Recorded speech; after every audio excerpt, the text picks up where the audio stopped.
Right, folks. It's great to see you here. I'm really glad that you've made it with us this afternoon. My name is Richard Hall.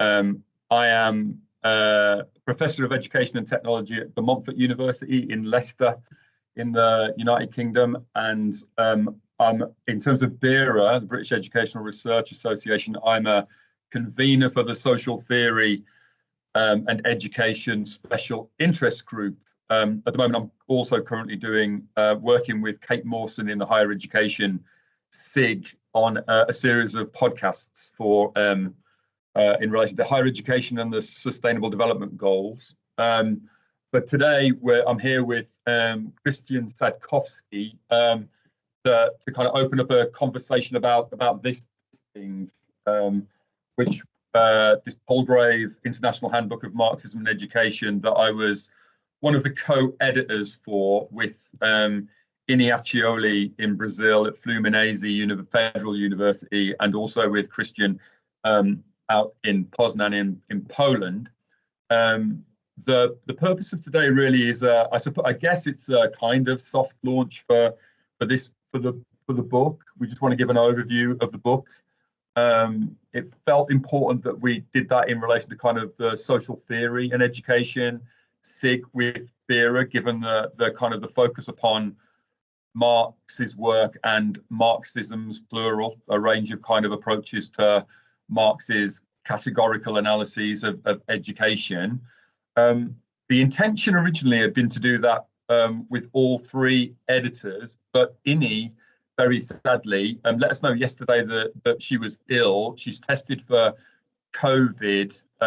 She doesn't think it's COVID, but she texted us this morning to say that she was taken to her bed and was not well enough to take part. So we're sad about that. I will at the end. The plan for this is that I will give an introduction to the handbook, and I will very briefly touch on some of the critical things coming out of Ini's work in relation to the policy terrain, in particular set by the World Bank in sub-Saharan Africa, and a couple of the key messages that have come out from her chapter and her broader educational research. Then I'm going to hand over to Christian, who's going to look at the idea of the educational commons in a Polish context. I will then kind of close the case study bits out with just some reflections on that kind of integrate my chapter with our thinking, I guess, about English higher education as a case for thinking about categorical analyses of that kind of higher education terrain and what we might do with that. We then, after following on from each of those kind of three segments, the introduction, Christian's case study, my case study, we'll leave a space for questions, and following on from that at the end, any kind of general discussion about how that informs your own practice, or any general kind of input or questions or queries or points that you want to make. We'll have space for that. So I hope that's all right, because that's what you're getting. That's what we plan to do. And any questions after each section, feel free to put your hand up and we'll call you in. That's fine. So hopefully this works. I'll just share. I share this. Christian, is this sharing? Yes. Yeah. Right. I'm going to start. If any of you want to nag me after this, my contact details are on the bottom of this screen that you're on now. At me at HawleyMark1, or email me at de Montfort in Leicester. So the aim for the session was really sort of thinking about thinking about that plurally, Marxist social theoretical perspectives, to kind of, I guess, to support practitioners critiquing policy and practice in a variety of contexts. And in the context of the handbook, we left that very open. We're well aware that this space has had a tendency to be colonized by particular types of, or as being, I guess, kind of I guess, would be seen as being a white male preserve at times. And I'm very honest about the fact that clearly that's a space out of which I come. One of the things that we wanted within the context of the book was to open that out to a range of other contexts, and this is why Ini's involvement was brilliant, because she brought in a lot of South American, Latin American, early career researchers and practitioners to kind of edit and co-author case studies. In particular, I guess thinking about work in relation to how categories that we would experience differently, like financialization in the North, were being experienced in those other contexts, in order to kind of crack them open and to see what we might do differently with them. So within the context of that, then we've got a very plural approach to Marx and Marxist perspectives, plural. The ways in which issues of identity would be folded inside issues of class, the range of kind of context, the plurality of educational contexts that we would be involved in. I am mindful, however, as well, within the context of the handbook, a majority of case studies came from higher education or adult education. They didn't come from primary, secondary education, for instance, within a kind of English context. So we're interested in exploring a couple of case studies today, and then creating a space to see whether there's any ways in which any of the stuff that we're talking about might connect with your own practice. So this is an image of the front cover of the book, and I think what's interesting here actually for me is thinking about the way in which we wanted to situate these 4 questions on the left-hand side, which are the opening of the introductory chapter that Ini, Christian, and I wrote. These 4 against the image that we wanted to present on the very front cover of the handbook. So we're asking, what is the role of education in the reproduction of the world, and in particular a world that tends to be governed by capitalist social relations? So how is education being co-opted and commodified within that space? But how might that be resisted? What is education's role if we're going to crack that open then in thinking about capital's valorization processes? And how does that play out differently in different educational contexts and different geographical spaces? And then thinking about the ways in which we might delve into education, thinking about everyday practices, the curriculum, thinking about the cultures that are instantiated inside a range of educational institutions, and the discourses and ideologies that flow around those cultures or underpin those cultures, but also then thinking about the ways in which those structures, in the form of universities or schools, in the form of I guess transnational activist networks of groupings like, I don't know, the World Bank or the IMF, for instance, how do they reproduce and mediate particular educational practices for value, and seeing this as for value in opposition to humanity and humane values, and then thinking about that in relation to mediations like private property, commodity exchange, division of labor, and the market. So trying to explore those inside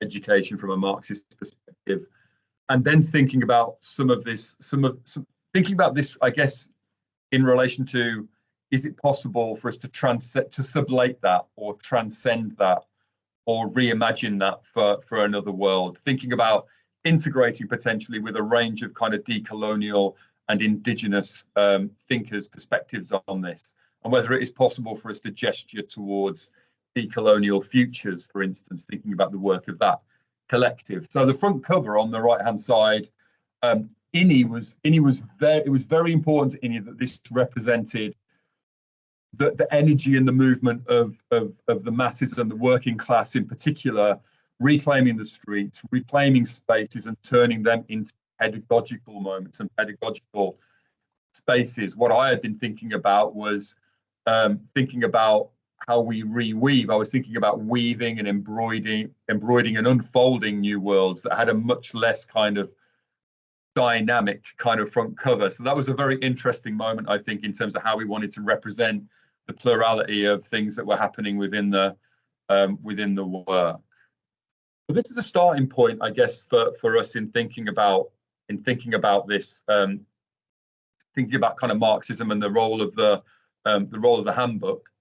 And this comes from May '68. It's quoted in Andrew Feenberg's Questioning Technology from Camarades in the collective in France, talking about the university at the time of kind of May '68. And I guess we could insert the school or other educational institutions into this, but clearly that kind of fusion of university and factory within the May '68 moment was very important. So their argument that the university has become more and more an essential terrain, and essentialized and commodified terrain, where the intensification of its repressive reality and its increasing role in a very particular and historical and material process of social reproduction helps maintain an established order. And in this, it calls out the social sciences in particular. And it sees the role of science broadly and research from within the institution as driving economic development, and this requiring a particular kind of instantiation inside of universities, a kind of almost a permanent contestation in relation to what is it for, what is its purpose, what is its ideology, and how are its products to be turned into a kind of something of value, I guess. So for us, this is important because it comes out of a moment of kind of working class contestation. It also then seeds the possibility for another intellectual way of kind of viewing the idea of the university, but it has it, and there are very specific material conditions around that May '68 moment that we were interested in, highlighting the fact that there are very specific conditions, but also that there is a long history here. We aren't just talking about this in the here and now of 2023 or 2024. We are interested in how, in celebrating that moment of struggle from below across a historical terrain. A second kind of moment then that becomes very important for us in kind of situating those kind of the material conditions of the ways in which education is being repurposed in different spaces is from the Chinese collective Chuang, who have a couple of their own blog, but they have a couple of journals where they are kind of critiquing, I guess, kind of the nature of production inside capitalist social relations, and in particular from a specifically Chinese perspective. But I love this quote from their second journal that enables us to see that our individual alienation within capitalist social relations and the ways in which education is processed within that space also has a level of kind of commonality. So they argue that all is encircled by capitalist accumulation, and they talk about this in a phrase that I really love as the red dust of living death. All who attempt to flee are returned to it in the end. Future communist prospects, they argue, will find no hope in our exodus or our becoming a recluse. No hope in reclusion. The only emancipatory politics is one that grows within and against the red dust of the material community of capital. And we take this, I think, as a moment of celebrating critique from within the individual becoming themselves in community, and I guess kind of rediscovering a moment of agency. So within the way in which we set the handbook up, these are kind of some key principles we were thinking about in relation to those last couple of quotations. How do we understand the material conditions inside which our being, knowing, and doing are being reproduced? And the use of those terms, being, knowing, and doing, clearly they have, in European context, they have Hegel they have a kind of Hegelian kind of lineage, but also we know that from our engagement with or the beginnings of our engagement with kind of decolonial and indigenous and critical feminist perspectives, but these ideas of unfolding processes of being, knowing, and doing are super important. So the materiality, the conditions of that for us within the context of the case studies we celebrate were really important. This idea from John Holloway from 2010 that we are trying to produce something that is many-sided, that isn't just seeing us as academic labourers, solely as academic labourers, not as agents in the world, not as many-sided, but simply as alienated labour, able to kind of commodify our own existences. So his argument about the need for us to kind of, I guess, to act out our desires to be more than this, to be more than simply teachers within a classroom, or more than simply I guess kind of administrators or whatever it might be within institutions, is super important, because it's one of the only ways we'll push against this suicidal rush towards human self-annihilation. Holloway has the idea that the only question that really matters is how the fuck do we get out of this? And so for us, that kind of situated part of our thinking, in particular, then thinking about this in this third point about movement, that this is about kind of an unfolding dialectic, a methodological critique of the world as it is, in order to move beyond that, trying to explore the full set of kind of contradictions of that as we move through the world as is, in ways that would then enable us to kind of understand symptomatic responses to this kind of red dust of the material community of capital. We hear all the time about issues of overwork, of burnout, of ill-being in opposition and contradiction to well-being. A number of scholars talk about non-being. Here I'm reminded of the work of Akile Mbembe, for instance,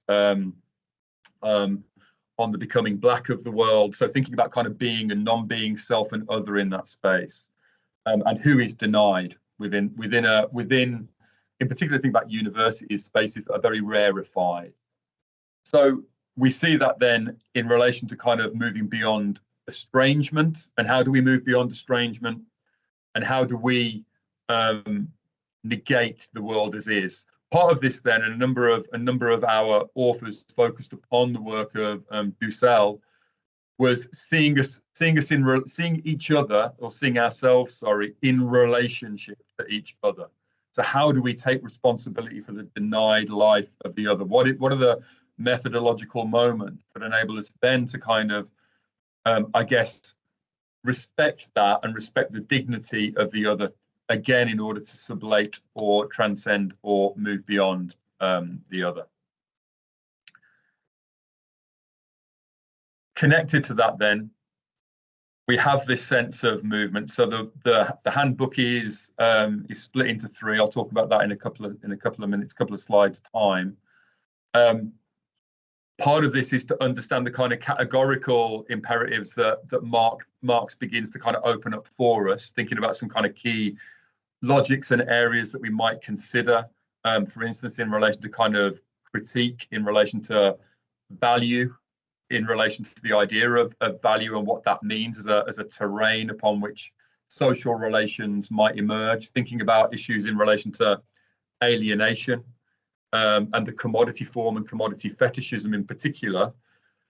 Then some kind of concrete case studies of that, in particular from kind of African context, European context, South American contexts, thinking about that in relation to, for instance, queer identity, in relation to eco-socialism, in order that we can move towards this question that Aimé Césaire raises in relation to decolonization movements after the Second World War.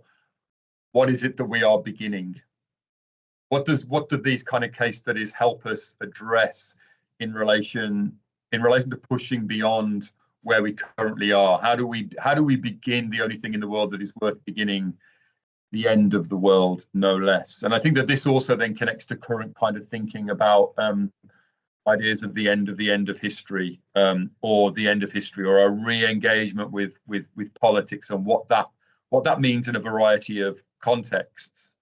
The second element in relation to that I think is important, as well as that in connection with kind of the temporality of this, is to think about the relationship and the role of time within the context of this work and this critique. So a number of authors have attempted to connect with the work of academics like Amy Wendling, who unfortunately couldn't contribute to the handbook, but she's one of those authors from across the globe who is central to the work we try to do.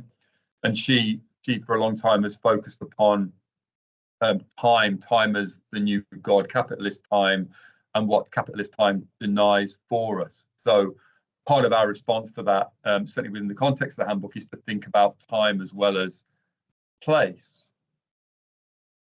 So thinking about Marx and some key elements of kind of Marx's writing within the context of the handbook, we think about this from his early work right the way through to later work in relation to the critique of the Gotha program, and also the ethnographic notebooks worked on by Crader in the 1960s and 70s, amongst others. From the German ideology, thinking about Marx and Engels, but Marx in particular's deep engagement with what it means to be human. So I guess here we're back to Dussell's point about the dignity of the other and recognizing the other. So thinking about Marx's work in the German ideology, about how we become ourselves as an ensemble of social relations in community, and how our struggle is to become many-sided inside a system that denies us that many-sided existence, where it wishes to pigeonhole and reduce us and commodify us as a one-sided being of value and for value. We've got people within the context of the work as well, focusing upon the economic and philosophical manuscripts, thinking about how we might think about overcoming alienation and alienated labor through educational contexts, in terms of kind of those structures, cultures, but in particular practices, and the location of where they might take place, be that in adult education or in formal higher educational spaces. And in that we have authors who are thinking about this in terms of the integration of the philosophical and the political economics. So back to kind of a Marxist sense of what science might be, a full and rounded human science that begins, I guess, from the kind of the material conditions of our history. We have a number of people picking up on issues in relation to the Communist Manifesto and the ways in which education, the development of human capital through education, it's an awful term to reduce people to human capital, but it is used within academic disciplines. So the ways in which that is innovated and generated through the constant revolutionizing of production, and how are, for instance, financial mechanisms enabling that in ways that enable or further capital's subsumption of the powers of social production. And we take that from Marx's notebooks in the Grundrisse. So thinking there, a number of case studies attempting to think there about whether it is possible to reclaim the knowledges and the skills, the technologies, the practices that capital has instantiated inside itself, but which are ours, which were created through the integration of humans in a variety of contexts, working collectively and through technology with each other. So can those be liberated, rather than, and picking up on this penultimate bullet point here from Marx's writing in Capital, those elements, those knowledges, those skills, those practices, those educational technologies being separated out and commodified and turned against us, used in order to make our labour more precarious as lecturers or as members of staff or as students, forced to take on more debt, for instance. And then finally, this kind of idea of reflecting, I guess, upon how capital's instantiation of our ways of knowing the world as knowledge production or knowledge transfer or knowledge exchange leave us open to exploitation, expropriation, and further extraction. And I think that final point about extraction is important because we have a couple of authors who are thinking about this in relation to eco-socialism and non-human animals and broader ecosystems, not simply from a perspective of the global north, but also thinking about the ways in which this might be thought of in Latin American, South American, Asian, and African context as well. But these are the three kind of elements of the book, the three strands of the book. There are 30 chapters within the book, broadly stitched into these three areas: modes and characteristics of analysis. So, what concepts are important to us, and this is by no means covering everything, but it's trying to open out some of the core concepts that matter in terms of educational critique. The second element is in relation to concrete examples within concrete context, which might be geographical. So Innes is effectively on kind of Brazil and Mozambique and thinking about education policy, but Bogdan Popper in Bucharest is thinking about this in relation to kind of queer theory and queer experience, using a particular film that's kind of produced around the kind of time of Ceausescu in order to kind of analyze that. Linda Ori out in America is using this to focus upon the experience of indigenous Americans, what she calls the kind of the Indian problem, and he's thinking about that in relation to kind of Marxist critique, thinking about ways in which the history and the material conditions of those communities was repurposed and denied. And finally, and this is where Christian's chapter sits, thinking about alternatives. So we have people thinking about a range of issues in relation to kind of human needs, the role of the commons, decolonial feminist principles, I guess kind of radical critical pedagogy as well within the context of those chapters. So that's the end of kind of that overview of the handbook. I just want to, before I close and shut up for a couple of minutes, see if anyone's got any questions about that before we move on to Christian's point about talk about the commons in Poland. I just wanted to draw attention to Innie's chapter. As I say, she's poorly, so can't be here. She's Professor of Education at Fluminense Federal University in Brazil. She chairs the Paulo Freire Special Interest Group for American Education Association. And he's been central to the work that Christian and I have tried to do in editing the work. She brought in a lot of different voices that I think enliven the work. Her focus was on the analysis of global education reforms. And I just want to draw attention to a couple of points really in relation to that before I shut up. She is very clear in her chapter, trying to think about the ways in which Marx's categorical critiques and his methodological approach, in particular, a dialectical materialist approach, helps us understand the ways in which educational structures have developed in the former colonies. So this is quoting her from her chapter, that the development of the central capitalist economies is linked to the underdevelopment of the peripheral economies. She's quoting Walter Rodney here from 1973. The former colonies achieved formal independence, but were structurally, economically kept in dependency, which was reproduced through coercion. So that might be military threat, it might be economic sanctions, and there's a history of this.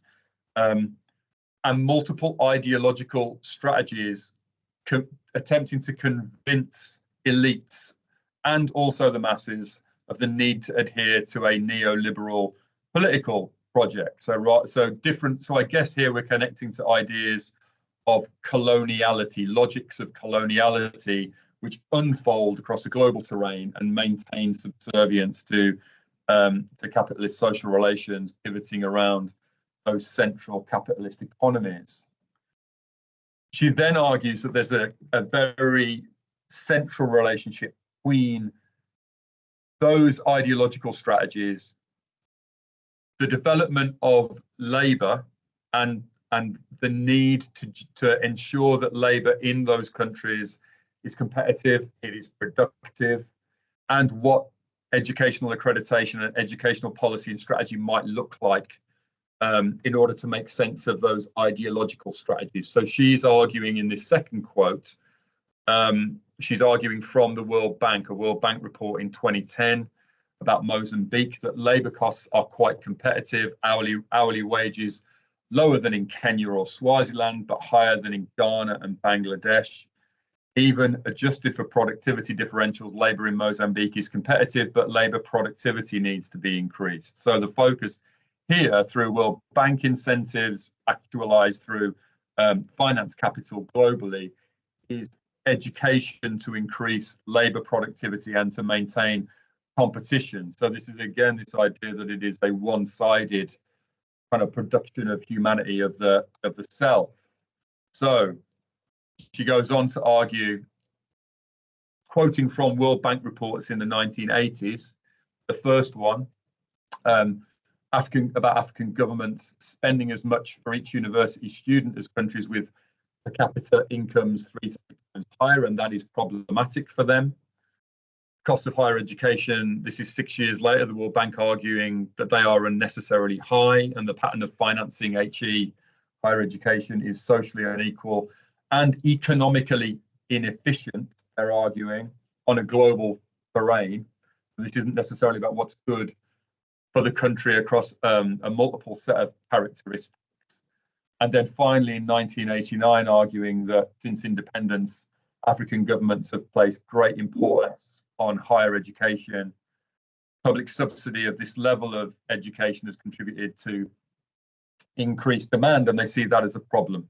That actually demand for higher education inside those spaces, where driven by particular forms of human capital, need to be more easily controlled. So she argues here it's no accident that educational reforms against that terrain being imposed by actors like the World Bank and the IMF are articulated with other reforms that drive expropriation of land, access to natural resources and rights, leading to the extreme precariousness of working class living conditions. So the argument there that we need to be driving, or that those reforms were desired to drive particular kinds of working class work and labour and behaviours, and that those reforms are inextricably linked to other reforms happening around the diverting of resources from labourers, working class, peasants within the country to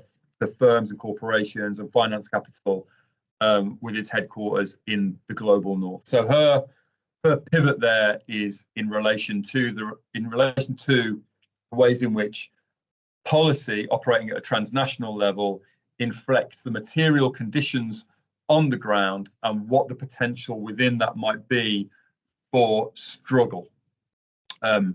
So I'm going to leave that there. I don't want to do any more damage to the work that INI has kind of been presenting or has kind of written up.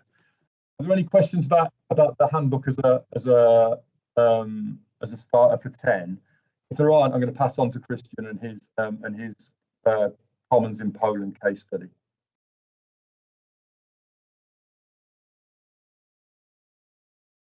You're up, Christian. Okay, let that be. Christian, make sure you introduce yourself, because I did my usual and didn't introduce you. Okay, don't worry. So I will start with that. I only need what I need is to Okay. So now you see my slides, I hope. Tell Yes. me. Okay. So very well. So my name is Christian Szatkowski. I'm a senior researcher at the University of Adam Mickiewicz in Poznań, a small town between Warsaw and Berlin, I would say, in Poland, which is Eastern Europe. And now I will try to turn your focus to more, how to say, a particular case, which I will do my best to shed some lights on by the theoretical contribution that is contained in the chapter that I contributed to the handbook. So the focus will be on the commons, higher education, and Poland. And once again, a self-promotion. This is our wonderful handbook cover. But we will start with a bit of theory. Like it won't be a heavy-loaded presentation, and I will simply give you chunks and bits of the theoretical frame that could be beneficially developed in your research. I will simply try to encourage you to use some lenses of the common to look at the educational setting. So let's start with a bit of theory. There are like conceptual confusion here and there in Marxist works on the commons and the common. There are like different lexicons, different vocabularies. So what is the difference between the common in singular and the commons in the plural? So with the term the common, we usually refer to some kind of an ontological aspect of reality, some kind of a, the connection of everything that exists with each other. I would say this is like here we can realize that Marxist ontology is really close to Buddhist ontology. Like all beings need to be seen as connected. This is I would say, kind of a content of the concept of the common. But the commons like move us beyond this kind of abstractions and grounds the discussion in more concrete operations of communities. So we can use a simple definition by Massimo De Angelis, who defined the commons as a plurality of people, a community which shares resources and governs itself. And the commons involve also their relations and reproduction process that is done in a horizontal way and in common. So these are the commons, and the praxis element of the lexicon of the common is the commoning, which is the social practice and processual aspect of the common. Like when people commonize the space, make it common, like put it under the common government. This is a process of commoning, sharing, expropriating, and commonizing, pooling the resources, pooling the energy, pooling the social process, and put it under the democratic common government. So this for the theory and philosophy. It will be for the further use when we'll go down to the case. But what Marx have in common with the common? So I would say that a risky thesis would be that all Marxist writing is not about capital, but is about the common. Marx was really interested in the anti-capitalist character of the commons, and I would say through all his work we can trace the important moments of how he tried to grasp the ontologically positive element of the living force that is encapsulated by capital, subsumed by capital, like made dead by capital. So starting like maybe I will spare you the long bibliography of the works where Marx referred to the commons, like starting from the early text on the law on thefts of wood from 1842. Marx emphasized that the commons are crucial for sustaining the autonomy of the social reproduction.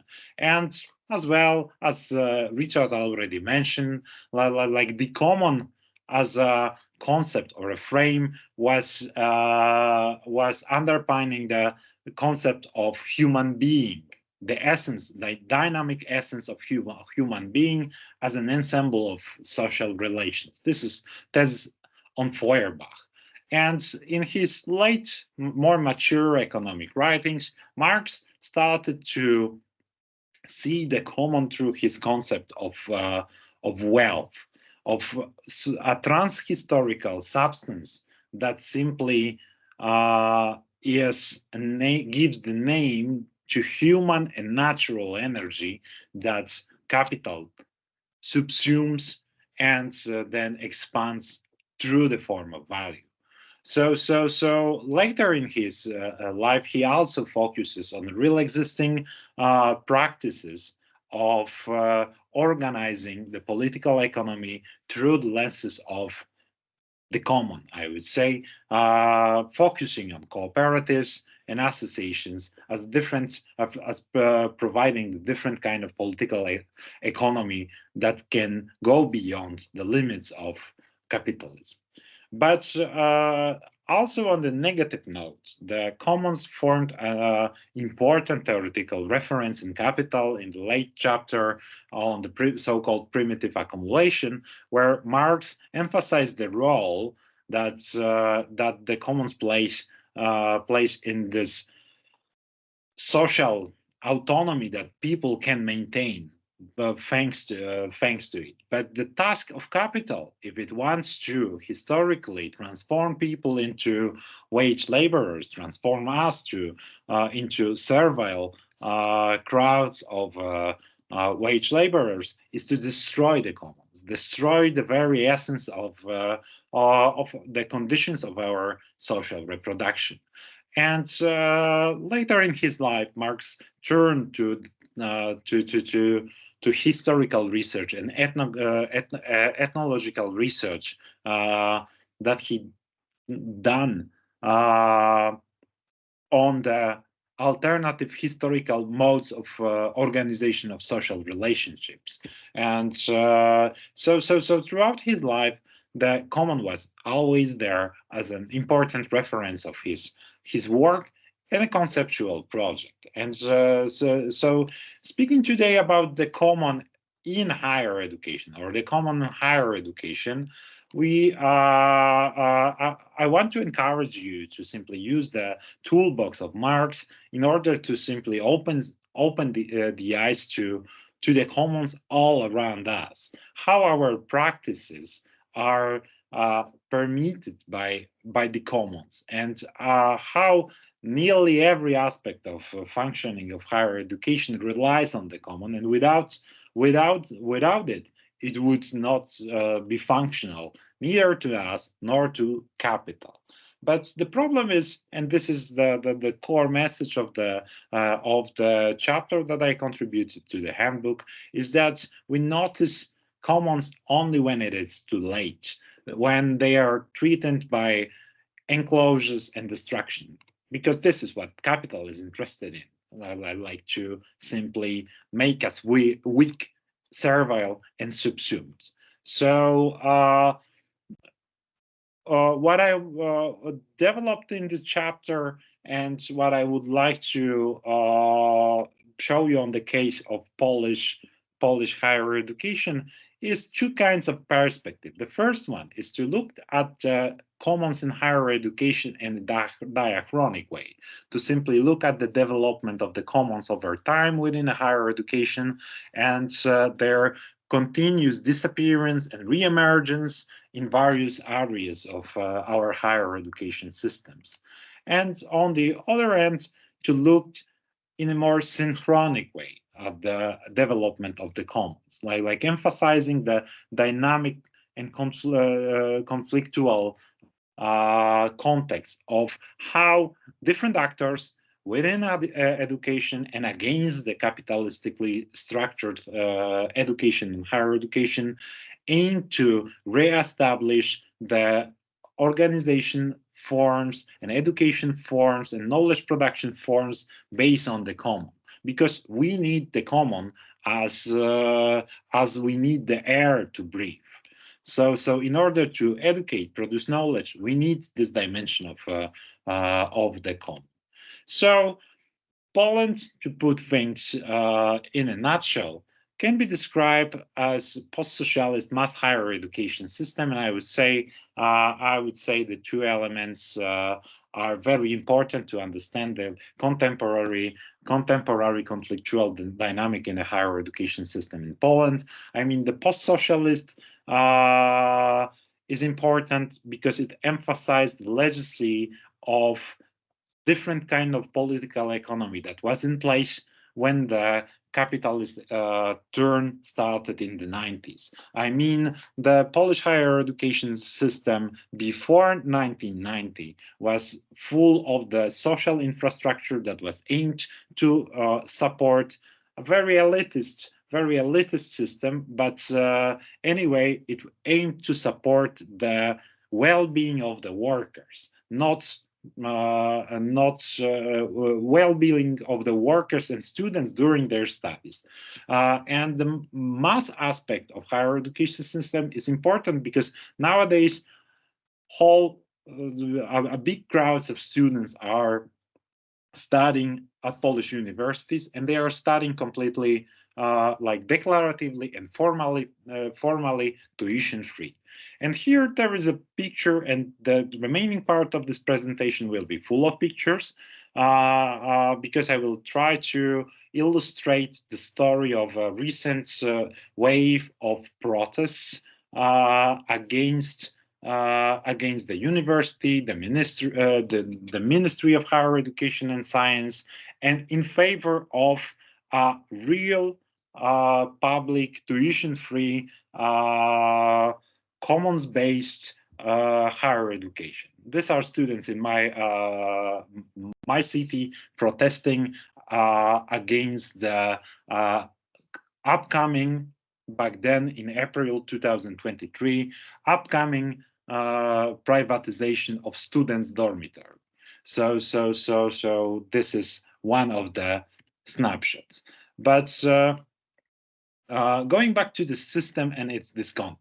So as I mentioned, Poland is considered as a neoliberal champion and the winner of the transition process of the 90s. Like it is an exemplary country for simply bashing the Central European countries, saying like look, this is the successful transition to capitalism. It's like happy, full of success. But the problem, as you already are well aware, like in every neoliberal social laboratory, the problem is the highly unequal distribution of the wealth produced in the economy. And one feature of the Polish system is that this transition to capitalism was accompanied with the process of a real massification of the system, which was done mainly through the expansion of a demand-absorbing private non-profit sector, and at the same time introduction in some parts of the public sector some forms of a quasi-tuition fees, which were quite low, but this was how massification targets were achieved. But at the same time, the Polish constitution grants free tuition in public institutions and considers higher education a right. The recent protests and recent problem in higher education systems touches upon this. Like the general underfunding of the public higher education is seen as a substantial problem. The ongoing privatization of all the social infrastructure inherited from the socialist period, like dorms and cheap canteens for students, is also traversing the system. We have the common problems that people in the UK face since Brexit, or at least the pandemics. I mean, high inflation, which is maybe not a problem in the UK as much, skyrocketing rents, general cost of living crisis. And this makes the situation really severe, where free tuition higher education is accessible mostly for the rich and privileged, despite that formally one can simply start studies without really paying any kind of tuition. So hundreds of thousands of students work full-time, not part-time, during their studies, and this makes their education kind of a fiction. And the situation is silently sustained by the underfunded system, which finances relies on the student numbers, not the quality of education at all. So here on the right of your screen, you can see a picture of a protest of a small-scale occupation of a university library in response to the problem of shutting down and closing down some spaces available for students in public dormitory in University of Warsaw. So these are the students simply taking action against the university, reducing the already low standards of social provision for students. So they slept over in the library instead of sleeping on the streets, as they declared. So, but the wave of protests in Poland was concluded in the December 2023. There were like massive process of mobilization of protests, of small and bigger demonstrations, of these quasi-occupations, which led to a moment of conclusion, which was occupation of this public student dormitory in Poznań, my city, which was at risk of privatization. Students organized a 10 days long occupation of this dorm, and looking at the different elements of this occupation, I will try to highlight how the commons and the common played out in this situation. Students simply commonized the spaces in this building, placing there a conference that was it was the start of the occupation process. They simply organized a student conference on the issues of exploitation and the problems at the labor market and the housing market. And then they turned simply the conference into occupation of the dormitory. That was a long-lasting conflict with the authorities of the university in Poznań, and the students wanted to simply stop the privatization of this building because simply rising rents in town are unbearable for them. It was a nationwide action, nationwide solidarity with this struggle, and it contained different elements of educational commons. First of all, the occupation was turned into a headquarter of a growing social students movement. They simply started to organize little demonstrations. Here are the pictures from the demonstrations that they continue to place during this 10 days of occupation. Every day they had press conferences and a small demonstration in front of the dormitory. They used the common space, the space they commonized, in order simply to continue their political action against the university. They within the occupation, within the days of occupation, they organized a collective organ, like a collective form of governance, which is here depicted on this is a picture from one of the plenums, a democratic form of self-governance of the students who simply were in this this occupation. So they run their political process as some sort of a self-governing commons. On the left side, this is like a participants of the plenum, and on the right side, you have the facilitators of this plenum. So every day, the occupation self-ruled itself through this form of commons-driven governance. And on the right corner of the screen, you simply see that students simply every day they discuss what they will do, what kind of educational program they will have, whom they will invite to give lectures, how they will organize their days. The occupation was also a festival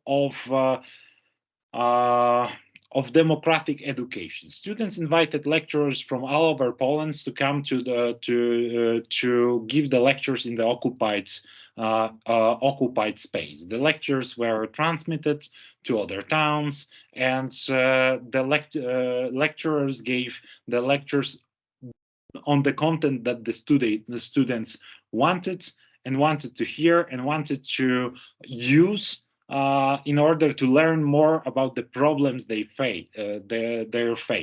So it was first and foremost an educational experience that allowed them to self-rule their own educational curricula.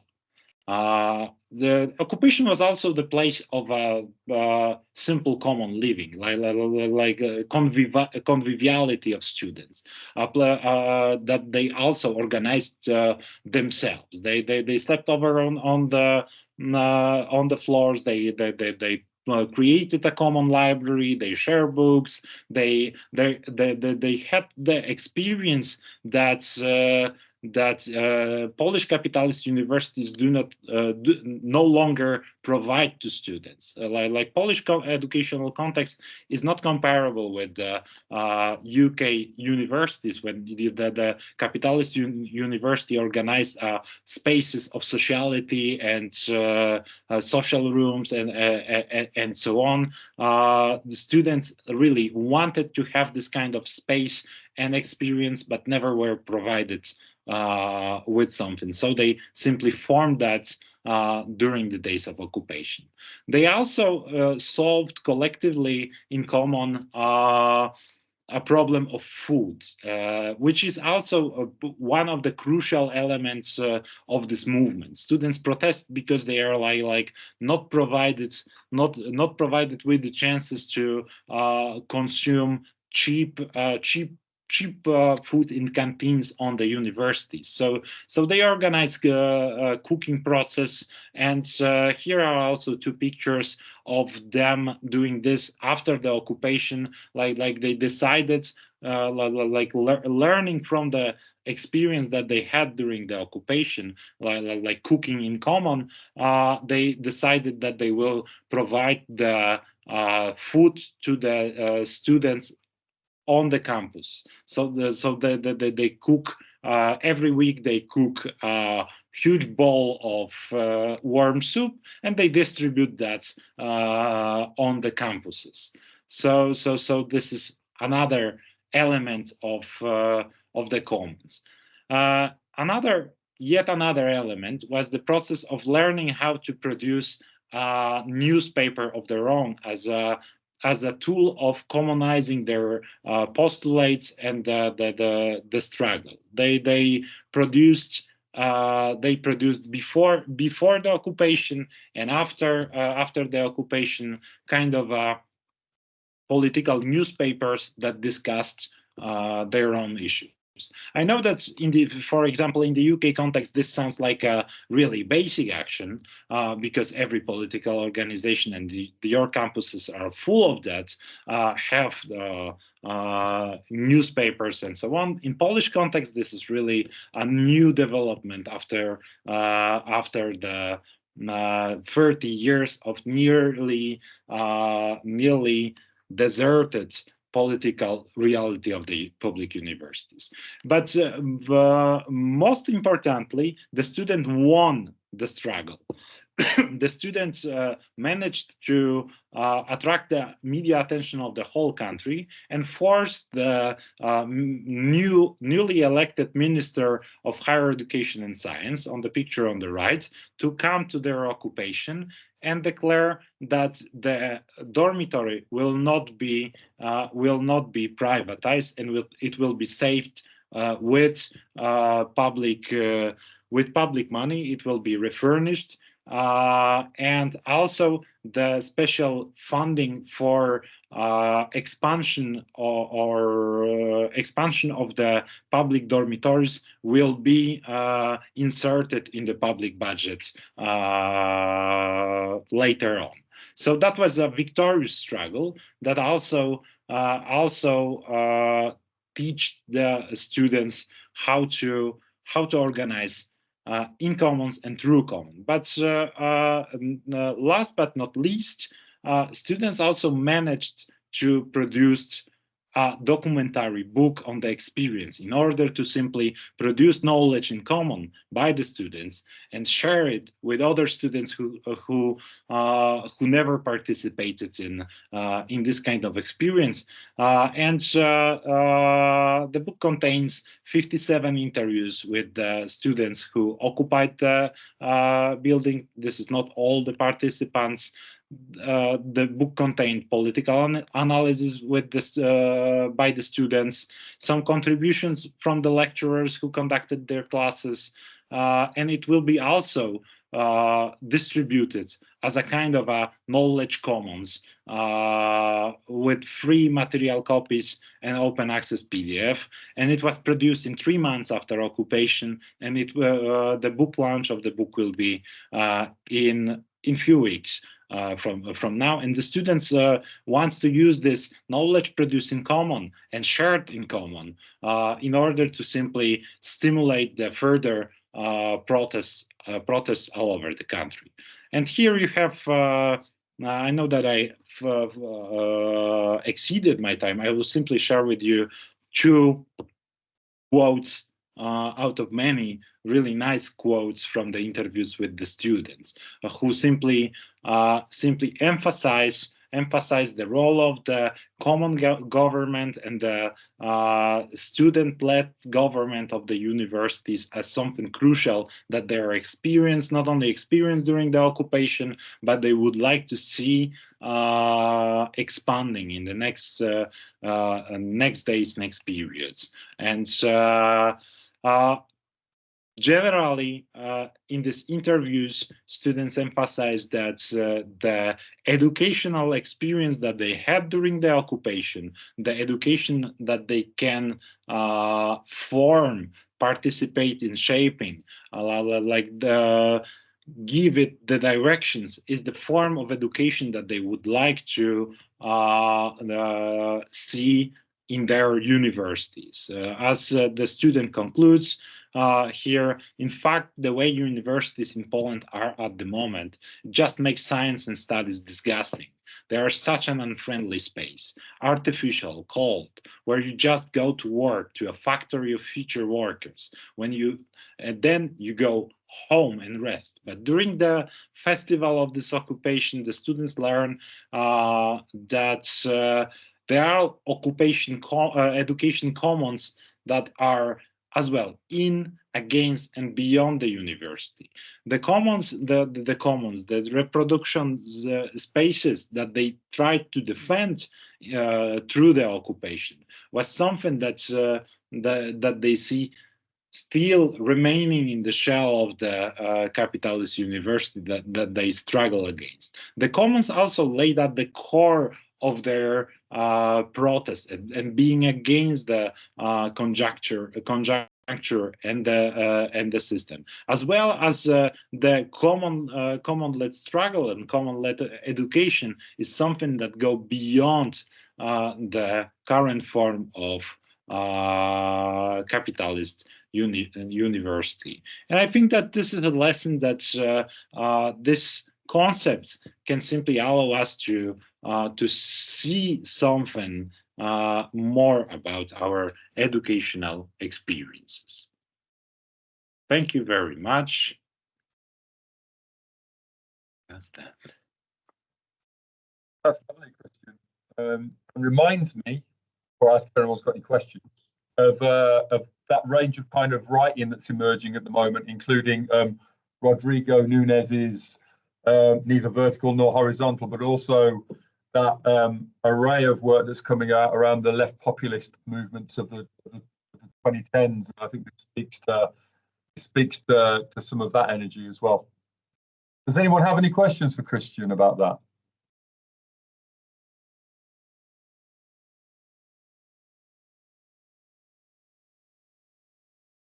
That's a no. In which case, I might just move on and I'll just break, because I'm aware that I spoke for too long in that first section. You know, typical, innit? I just wanted to give an overview of kind of where this work sat against English higher education, not with a case study like Christian's in relation to, in particular, that student occupation and its specific relationship to kind of how Marx had thought about the commons, but rather to think about it in relation to kind of the terrain of English higher education, kind of as it has appeared, I guess, post the Brown review. So I'm just going to run through a few points in relation to that kind of pick up on my chapter on materialism and dialectical materialism. Christian, would you mind telling me whether you can see this when I share it? Yeah, I see it. All right. Let's just briefly run through this then, and then we're done. My focus in my chapter, which was in the kind of theoretical conceptual bit of the handbook, was on Marx's kind of engagement with dialectical materialism and the kind of the material and historical conditions inside which kind of our educational practice is reimagined and repurposed and reproduced on a daily basis. And for me, it's this important working in an English institution and having worked in an English institution for long enough to be able to remember what it was like, what the culture and the feeling was like before Lehman Brothers and before the global financial crisis of 07-08 and the imposition of a terrain of austerity thereafter. I can remember what it felt like before and the claustrophobia and toxicity of what it feels like thereafter. Imbued with moments of hope, like Christian has described, for Poland, in particular around the time of the 2010-2011 student riots and protests, the student occupations, and the ongoing alternative educational projects that really kind of took us through to the middle of the decade. Things like the Lincoln Social Science Centre, for instance, and free schools in Brighton and Liverpool, amongst others. So a starting point for me within the context of this, really thinking about value and Marx's kind of engagement with value.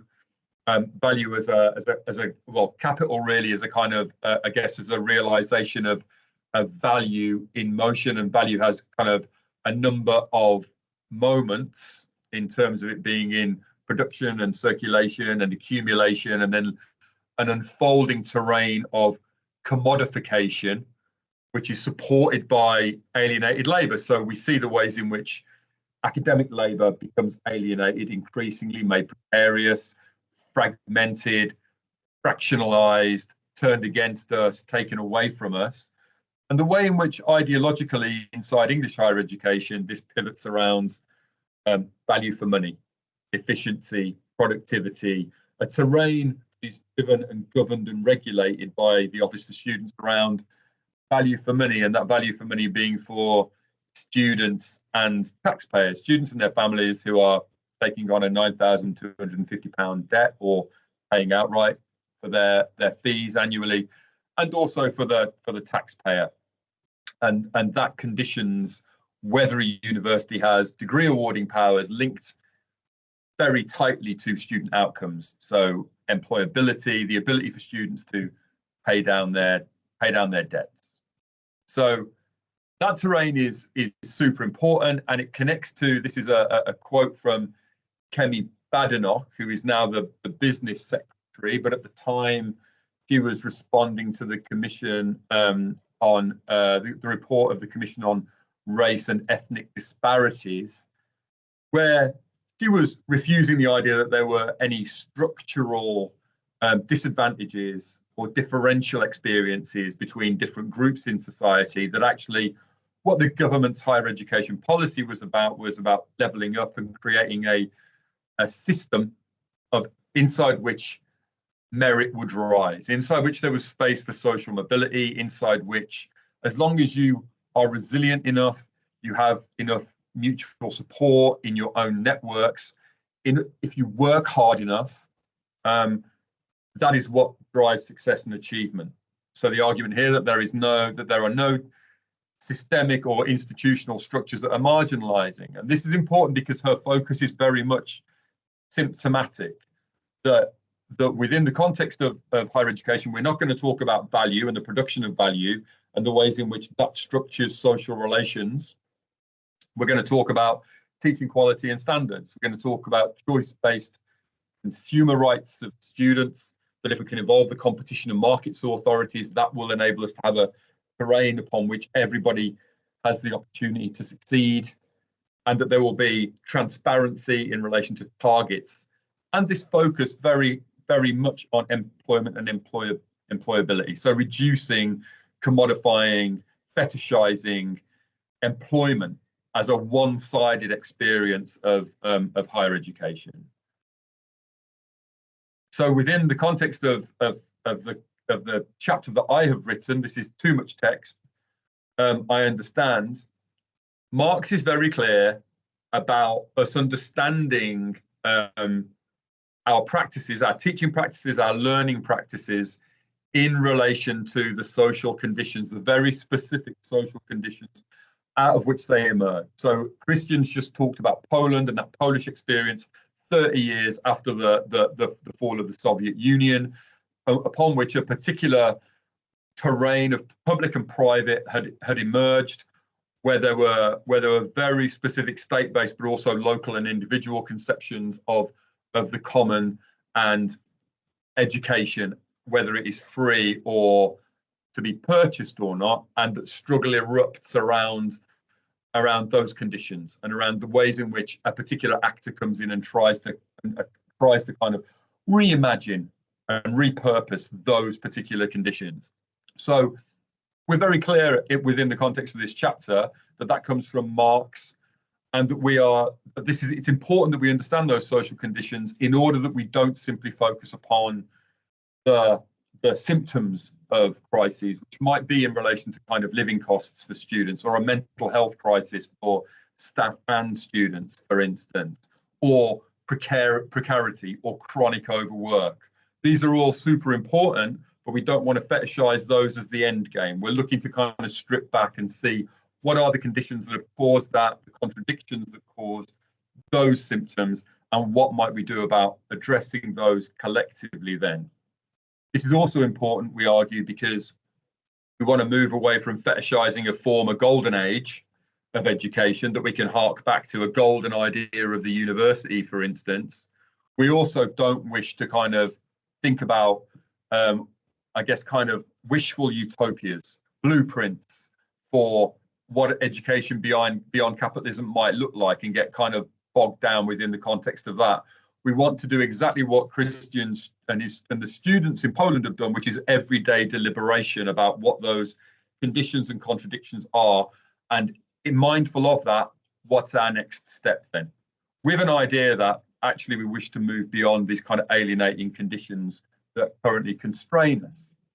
And we know that within English higher education, those current conditions that constrain us are predicated on a number of tensions and contradictions, and the fact that our relationships are conditioned in particular ways, and that those are deeply competitive, and that they are driven by commodification, they are driven by the subsumption of labour, both student and staff, and the need for efficiencies driving kind of marketized approaches to learning and teaching, and also research. So this leads us to a kind of a dichotomy, I guess, in our thinking throughout the book, throughout the whole of the handbook, about the contradiction between value and values. Economic value on the one hand, humane values on the other. And here we have a quote from Bell Hooks, inside which he focuses very heavily on respect and care and learning as a deep and intimate set of relationships. Within the context of that, or related to that, then a lot of our thinking throughout the book is on dialectics and opening up that as a social and theoretical moment. And that this is about a movement of bringing, I guess, kind of relationships to the surface and how those relationships are constructed.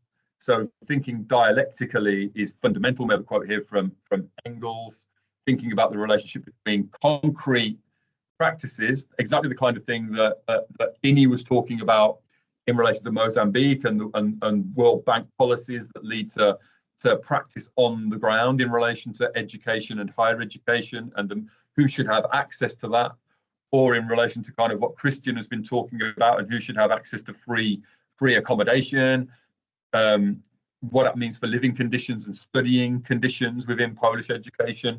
Those concrete material practices on the ground and experiences on the ground, and then abstractly and conceptually, how are we making sense of those in order to inform those concrete practices and to transcend the kind of alienating conditions that force those kind of practices to take place in the first place. So that relationship between the concrete and the abstract, and an unfolding of that, not with a kind of a Hegelian endpoint of some deterministic utopian world or realm, but knowing that actually this is messy and complicated, but that it is a movement that stresses agency. And here we're thinking about Marx's writing in volume 3 of Capital, trying to look under the surface. What are the inner and essential and concealed kind of core concepts and that reveal the kind of characteristics of life in educational spaces, which might be ill health, ill-being, mental health crises, whatever it is. So we have lots of examples of that in terms of the workload implications of value, of the ways in which value and alienation play out in higher education. Great piece from Siobhan O'Dwyer, Pinto and McDonough around self-care, around the need for self-care. At the top here from Erin Bartram about those who are reporting on the fact that they can't get tenure inside this competitive space around which reward and recognition is very rarefied and reified. And what does it mean then to exist inside this space? So these are the concrete existences that enable us to make sense of core concepts like alienation. And we know that these play out differentially for different bodies within the education space. So there's, for instance, here we're thinking about race and ethnicity, and some of those kind of symptomatic realities are of ongoing racial harassment within universities, also of the awarding gap within universities, for instance, the number of kind of Black and ethnically minoritized students as opposed to their white counterparts who get first or 2-1s. And so those kind of symptomatic experiences of higher education, trying to kind of get underneath those to think about how that relates to being an identity in higher education, thinking about that in relation to the material circumstances of schools and universities and the ways in which they're folded inside contexts of coloniality and the reproduction of colonial, settler colonial, racial patriarchal, but also deeply capitalistic sets of social relations. We're trying to get to kind of grips with that. We see this playing out as well in terms of the concrete experiences, for instance, of international students within higher education, seeing those ideologically folded inside a terrain of funding and governance and regulation of higher education, and the demonization of those experiences. So trying to think through, I guess, post-Brown in terms of English higher education, how do those experiences then relate to a broader understanding of the ways in which a kind of a capitalist higher education is being reproduced, in particular in this moment in 2024, as inside a world, I guess, that kind of faces a series of intersecting crises, and what might therefore be done differently for those groups of and by those groups of students for themselves. So this is just simply, I guess, a kind of a reproduction of that earlier point around this being a tension between value and values. And there are different kind of conceptions of values within this space. So the values that kind of frame that international student experience on a policy side would not necessarily be those of international tutors within higher education spaces.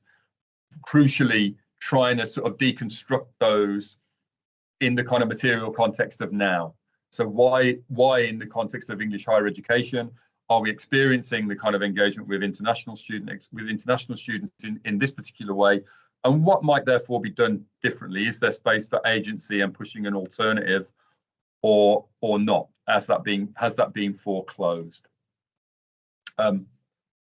For us, then, I think we think throughout the logic of the handbook about this in relation to movement, and a movement of knowing and doing and being in the world, thinking about that as in relation to kind of storytelling and different stories, thinking about the ways in which different concrete stories then relate to the potential for action and might enable us to kind of look at action in different ways, and thinking about this as being socially contingent. So those stories and that unfolding matters in the context of those Polish students, or in terms of policy in Mozambique, or in terms of international students in England, English higher education, based on the kind of social contingency and the material conditions in those spaces. And there are stories that come from those international students, or those students in Mozambique, or those students who have given their lived experiences in that book that Christian spoke about, which help us examine those realities and the potential to kind of categorize those, abstract those, in order to reflect on what our strategies might be moving forward. How do we transcend those experiences collectively? And the beauty of those stories is that we hopefully build a collective front for moving beyond. So this is my final slide. You're pleased to know that the point that we end on here is not simply to try to address those symptoms in relation to, if we come back to those Polish students, it's super important that we address the symptoms of the potential privatization of their living at university, but also it's to see that in the context of the ways in which the state potentially, or those private providers, want to see them as in a one-sided existence, simply in relation to their educational labour power. And how do we move beyond that then? How do we see this as a wedge and see that moment in relation to their kind of living in common as a way of transcending alienating experience of Polish higher education, or for international students in English higher education? And here I come back to kind of 2 points, I guess, that we closed with. First is Sarah Ahmed's point about theory doing more the closer it gets to the skin. And for us, it's super important in the context of the handbook that this isn't simply theoretical, it's grounded in practice, and it's grounded in contexts from across the globe. And second, that this happens in our moment. There is no kind of one methodology, dialectical methodology, that we just simply, we extract, we fetishize, we apply an algorithm, that actually we are working out the contradictions, the concrete experiences and the stories that we are experiencing. We are seeking to kind of conceptualize those in order that we can come together to discuss what might be done through transcendence. And I will end there. Stop presenting. Well, that's me done. That's been too much talking, ain't it? If anybody's got anything they want to add, that's cool. Otherwise, I think we're probably done. If anyone's got anything they want to raise or say.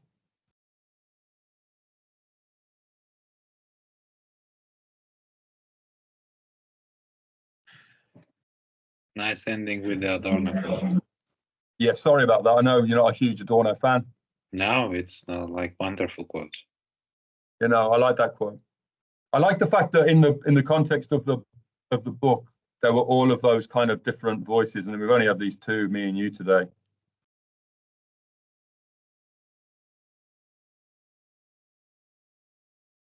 That's kind, Martin.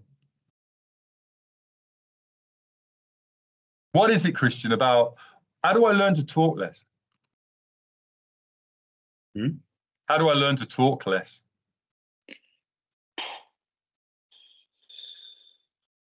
It's a lesson that we all need to learn. You know, like that's the academic plug. Simply, too much talking. So yeah, what context are you in, Martin?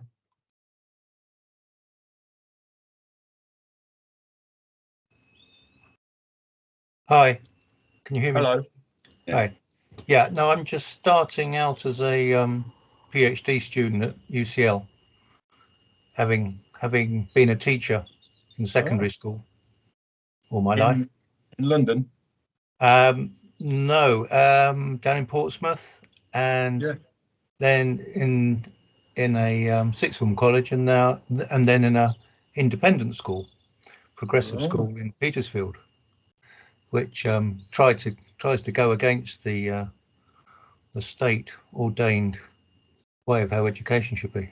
Where's Petersfield, Martin? Just south of Guildford. Okay. Yeah. So then what's your PhD subject broadly? Well, I teach math, or I do teach maths. So it's looking at mathematical proof in the classroom, what the social factors are that make what the students experience in the classroom. So what are the cultural factors that affect the curriculum, assessment, the way teachers feel that they have to teach, as against the way they want to teach, and really how the cultural factors affect something which mathematics people tend to regard as very as not socially influenced. But I like the quotes about trying to reveal what's going on underneath. So it's not a given what maths is. Maths is different in different cultures, but trying to find a way of revealing that. Yeah. Christian, did you want to say anything? I think it's like super important topic, but your initial question on how to apply Marxism in your context or any other context, like it's a really hard task, I would say, but one can digest that like chunk by chunk, like sticking with the concepts. Probably it's not something that a true Marxist will recommend, like to get a chunk concept or two, because Marxist is all about like emphasizing the whole and the systematic whole, but I would say, yeah, it's better to have a chunk rather than to simply go away with empty hands. So yeah, that's my practical approach to that. But as for the classroom issues and social context, I would say that it's really a pity that Ini is not with us, because I would say the whole pedagogical thought of Marxism, this is a place where to start and finish, I would say, if one is like within the classroom, like Paulo Freire's book on the pedagogy of the oppressed. I would say this is like simply full full of really brilliant and really sincere Marxist ideas about how to simply operationalize the classroom experience together with students in order to simply initiate the true learning process. So I would say that's my thoughts. Yes. I think it's because when I think about that, you're right, Martin. I think about the different kind of cultural context inside which mathematics develops, and mathematics has been kind of applied, the history of it, and the ways in which it gets colonized, I guess, by a kind of a northern Western kind of perception of kind of mathematical competence, and for what, that almost denies a kind of a history it's come out of, and the ways in which it might be applied differentially. There's also a layer, as Christian said, around the kind of I suppose the kind of pedagogy that kind of wraps around it as well. There's a history of it, there's a doing of it, sort of a pedagogy of it, which as Christian said, there's a rich terrain of critical pedagogy that will include, STEM subjects, which traditionally kind of get denied in that space, I guess, and there's Paul Allman's work, and Peter McLaren has done work on critical pedagogy as well, and as well as Freire, and that will be applied differentially in different contexts as well.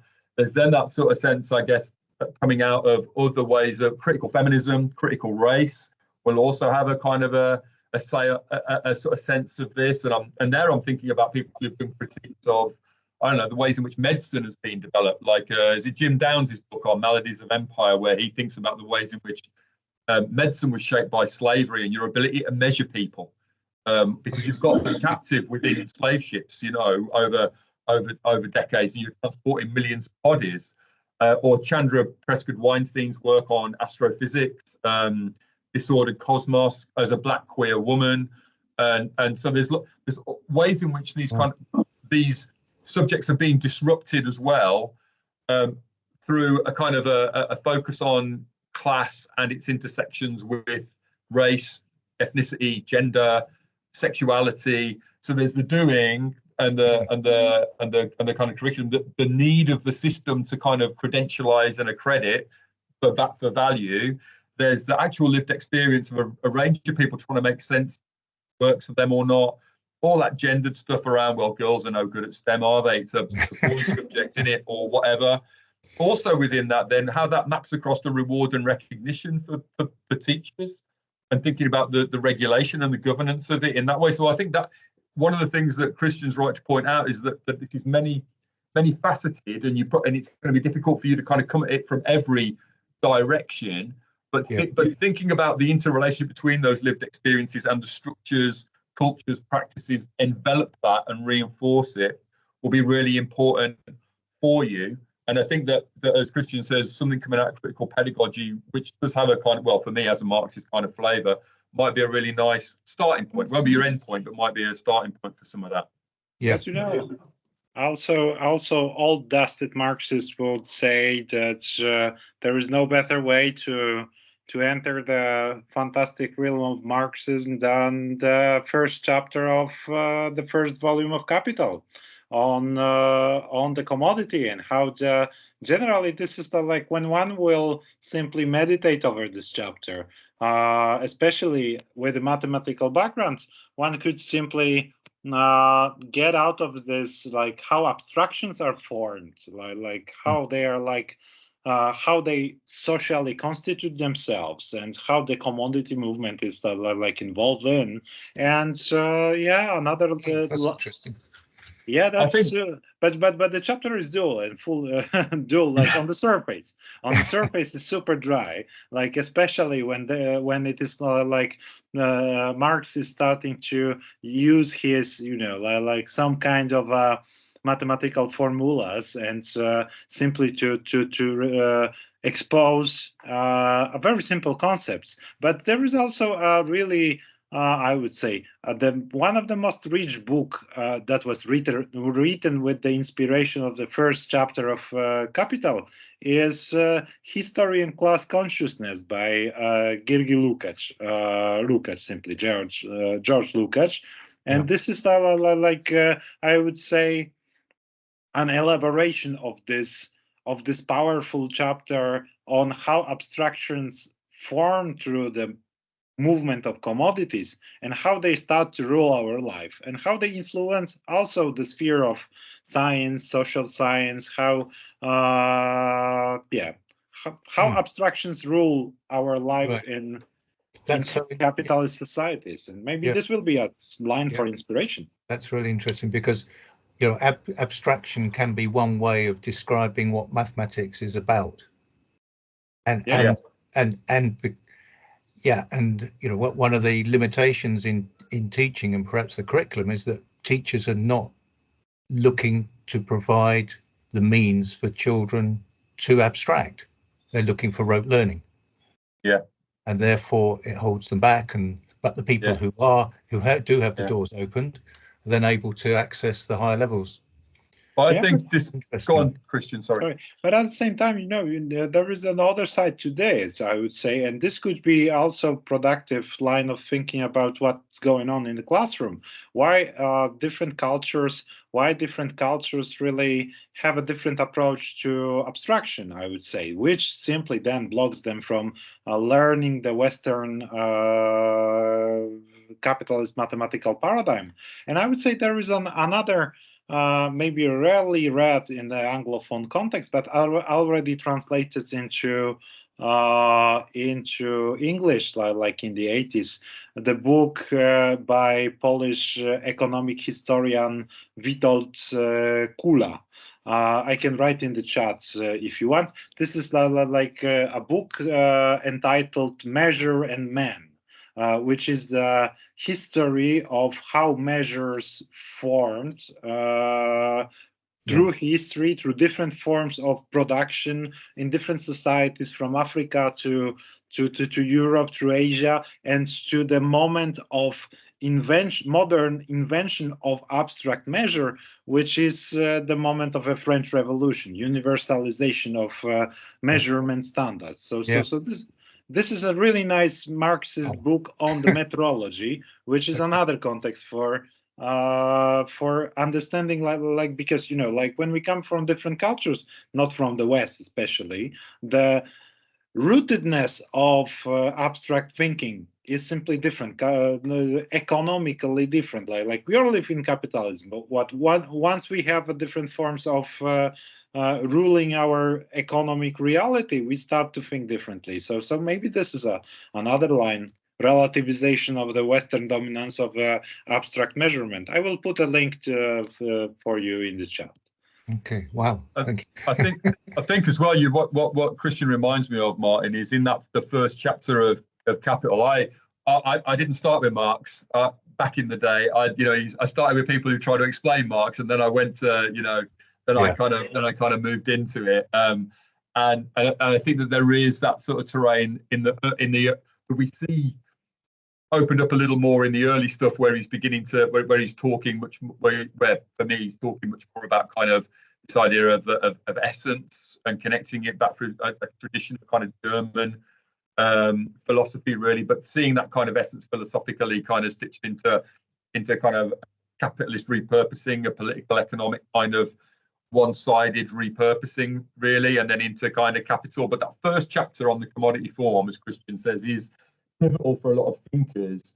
And there's a guy called John Holloway who has written an article as well that's about read capital, the first sentence, effectively, where it brings up the point that Christian had mentioned about around the commodity form versus wealth and common wealth, the idea of wealth, and that wealth inside capitalism might be seen as an immense collection of commodities on the one hand, so and for you or me that might be for me it's my O-level maths and my A-level maths, and you know what I mean, and then my mathematical literacy, and what can I do with that in the world, it's individualized, but actually that's come from a whole wealth of cultural, communal, collective understandings of kind of how we understand ourselves in the universe, how we're going to measure that, how we're going to interpret that, how we're going to relate it, we'll abstract that out, how does that enable us then to put people on the moon, or to get stuff, get bananas in from Puerto Rico, there's all sorts of stuff like that, but we have created that.